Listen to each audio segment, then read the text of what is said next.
welcome to the deep dive. I'm so glad you could join us today because we have a really fascinating mission for this session. Yeah, we are unpacking a May 2026 paper from Nature Communications, and, well, it basically completely rewrites our understanding of how our body's lymphatic vessels grow. It really does. You know, usually when we look at vascular biology, there is this expectation of like a clean lineage and a strict division of labor. Right. You have the blood vascular system driven by one set of molecular pathways, and then the lymphatic system driven by another. For decades, the dogma has been almost binary. Oh, absolutely. It was the canonical textbook model. Yeah. You know, VEGF-A binds to VEGFR2 to grow blood vessels, and VEGF-C binds to VEGFR3 to grow lymphatic vessels. Right, like a pristine blueprint.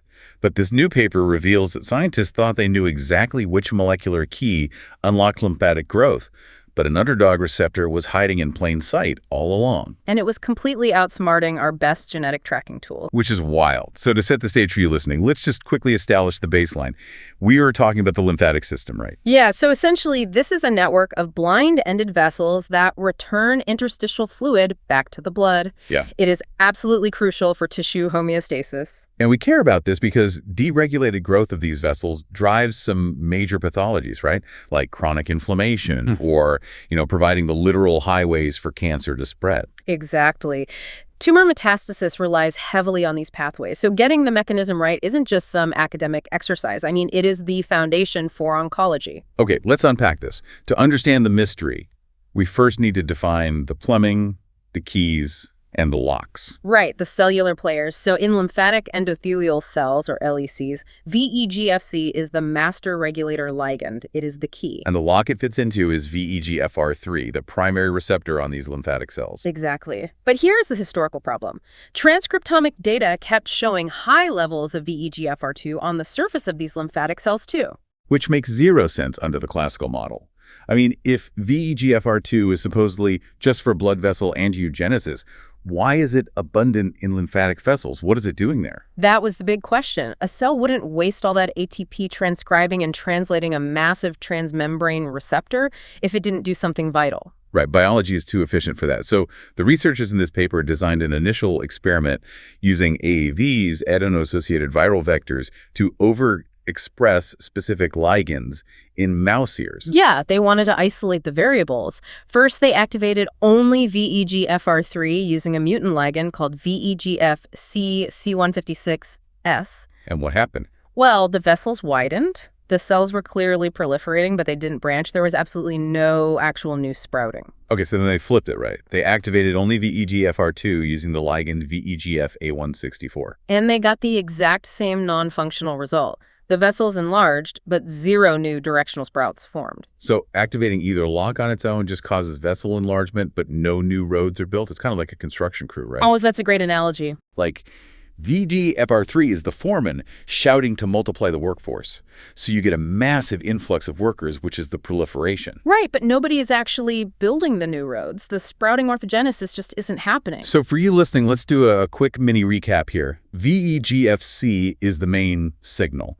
VEGFR3 drives cell proliferation, and VEGFR2 activation alone doesn't trigger sprouting either. Exactly. So the big question you have to ask is, if neither receptor can build the new roads alone, how does the body ever grow new lymphatic networks? Which brings us to the historical blind spot. I mean, if they need each other, what happens if we just delete the VEGFR2? Here is where it gets really interesting, because past experiments did delete the VEGFR2, right? They did, and those old studies showed almost no effect on lymphatic development. The vessels just grew fine. And scientists just assumed VEGFR2 was redundant in lymphatics. Right, but they were being fooled by a biological illusion. They were being tricked by escaper cells. Wait, escaper cells. Explain how these escapers mask the data. It has to do with the Krelok system, right? Yeah, so standard genetic tracking relies on a fluorescent reporter. You give the mouse a drug called tamoxifen. A specific enzyme goes into the cell nucleus, and it theoretically cuts out your target gene. In this case, they were targeting a specific allele called VEG2 flox. Exactly, using PROX1-CRE2. And when the enzyme cuts the gene, it also turns on a fluorescent marker. So the assumption was, if the cell glows green, the target gene is gone. But that's not always true, is it? No, because chromatin accessibility varies. The locus where the fluorescent reporter sits might be super easy to cut, so it turns on the green glow. But the actual VEGF2 gene might be tightly wound up and hidden in that specific cell, so the enzyme misses it. Right. So you get a cell that glows green, yelling to the researcher that it's a mutant, but it secretly still has fully functional VEGFR2 receptors. Wow, a total false positive. So how did the 2026 paper fix this? They used a highly sensitive advanced reporter tool called VEGFR3. This system alters the genetic logic completely. It demands definitive proof that the target gene is actually excised before the reporter can ever be expressed. It totally eliminates that false positive mosaicism. So with VEGFR3, they finally had an honest map. And the spatial dynamics they saw were crazy. The cells that actually lost VEGFR2 were pushed to the back, right? Yes, into the stable collecting vessels. Meanwhile, those escaper cells, the few that evaded deletion and kept their VEGFR2, they had a massive competitive advantage. So they just rushed to the front. Basically, yeah. They became the tip cells and formed a totally normal-looking capillary network, completely hiding the defect from the scientists. That is incredible genetic hide and seek. Yeah. To crack this, they had to enforce continuous genetic deletion, didn't they? They did. From postnatal, day 2, all the way to day 20. They suffocated the healthy, wild-type population so the escapers couldn't take over. And what did the true mutant network look like then? The capillary network became severely hypoplastic, severely underdeveloped with drastically reduced branching. It definitively proved that without VEGFR2, lymphatic vessels absolutely cannot sprout. Okay, time for our second mini recap. Past studies missed VEGFR2's role because healthy escaper cells took over. Yep. And advanced tools like VEGFR3 tracked the exact true location of mutant cells. And finally, without VEGFR2, lymphatic vessels absolutely cannot sprout. So for you listening, think about this. If you were a cell, what is it about VEGFR2 that gives you this superpower to lead this drought?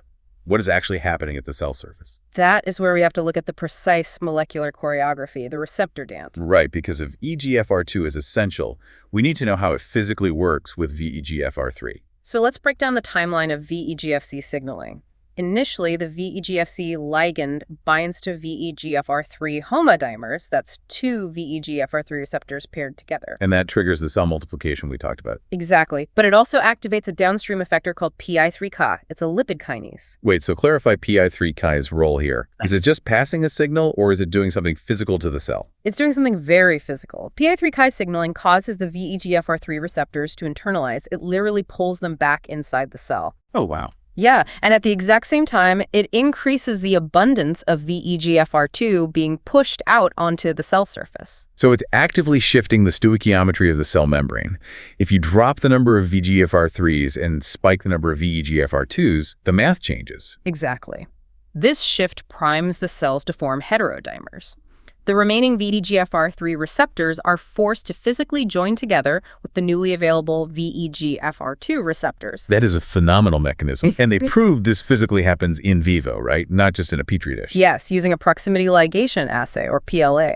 They visually proved that VEGFR2 and VEGFR3 are physically touching intact embryonic tissues. PLA is so cool. For you listening, this isn't just overlapping glowing colors under a microscope. You use antibodies with tiny strands of DNA attached to them. Right, and those DNA strands will only hybridize and form a circle if the two receptors are within 40 nanometers of each other. 40 nanometers? Yeah, the spatial tolerance is incredibly tight. If you see the PLA signal, it is indisputable proof that the receptors are heterodimerizing. It's basically a molecular proximity alarm.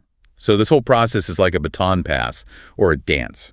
VEGF-C binds the high-affinity VEGFR3 to gather the dancers, which is the proliferation. I love that, yeah. And then PI3K changes the music, forcing VEGFR3 and VEGFR2 to pair up and execute the complex steps of moving forward and actually sprouting. That perfectly summarizes the mechanic. Let's do our third mini recap.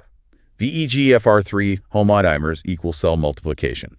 PI3K alters the receptor surface levels, and VEGFR2, VEGFR3 heterodimers equal physical sprouting. Spot on. So the question for you to ponder now is, knowing this precise mechanical sequence, how can we use this to heal injuries or stop diseases? Which brings us to the clinical case. Right, transitioning from the molecular biology to the macro-level medical applications. Because developmental biology is great, but how does this apply to a patient? The researchers used a punch biopsy model in mouse ears to study this, right? Yeah, it's a classic model for regenerative lymphangiogenesis, basically adult wound healing. It mimics how vessels actively regrow into inflamed tissue. And when they deleted VEGFR2 in these wound models, what happened? The spiky vessel ends at the wound edge completely failed to form. The cells just sat there with a blunt end. They couldn't penetrate the injured tissue. But if they deleted VEGFR3 instead, the whole network failed to expand at all because there was no bulk proliferation. Exactly. So what does this all mean for us clinically? It has massive therapeutic implications. For years, scientists trying to stop pathological lymphatic growth, like in tumor metastasis, focused almost entirely on VEGFR3. Because it was the quote-unquote lymphatic receptor. Right, but this paper proves that if you only inhibit VEGFR3, you might stop the mass expansion, but you leave the VEGFR2 heterodimer mechanism largely untouched. You leave the cell's ability to invade completely intact. Exactly. But here's the silver lining. The pharmaceutical industry already has highly potent anti-angiogenic therapies, drugs that block VEGFR2 in blood vessels. Wait, really? Like tyrosine kinase inhibitors? TKIs? Yes. Drugs already on the market and safety tested. But because everyone assumed VEGFR2 was irrelevant for lymphatics, they were rarely repurposed to stop cancer from spreading through the lymphatic system. Oh, wow. So we've basically been sitting on an arsenal of FDA-approved molecules that could shut down the lymphatic spread of cancer. We just didn't use them because the old genetic maps were drawn incorrectly. Precisely. Repurposing these existing anti-VEGFR2 blood vessel drugs as anti-lymphangiogenic drugs could be a massive leap forward in stopping cancer spread. That is just incredible. Okay, final mini recap. Wound healing models prove VEGFR2 is essential for regenerative sprouting. VEGFR3 is indispensable for overall vessel expansion. And current anti-VEGFR2 blood vessel drugs could be repurposed for lymphatic diseases. So for you listening, what stands out to you about how intertwined our blood and lymphatic systems really are? It's just wild to think about. It forces us to reevaluate every redundant pathway we thought we understood. Absolutely. So to summarize this incredible journey, we went from a misunderstood receptor hidden by clever escaper cells to a beautiful molecular dance of heterodimers, leading to entirely new therapeutic possibilities. It's biology at its finest. But before we wrap up, there's one final lingering question I want to leave the listener to ponder. So lay it on us. It's about ligand concentration. This study clearly suggests that the shift from healthy proliferation to aggressive sprouting depends on chronic, high concentration exposure to VEGF-C. Okay. While solid tumors are essentially chronic wounds, they secrete massive, unregulated amounts of VEGF-C. Oh, I see where you're going with this. Right. Could the very concentration gradient that tumors create be the exact mechanism that forces these receptors to pair up? Are they essentially tricking the body into building the tumor's own escape highways by saturating the environment? Forcing the heterodimers to form constantly. Exactly. And if so, how might we intercept that specific chemical whisper before the receptors ever even touch? That is a brilliant thought to end on. Think about the hidden interactions happening right now in your own vascular networks. Keep questioning the world around you, and we'll catch you on the next deep dive.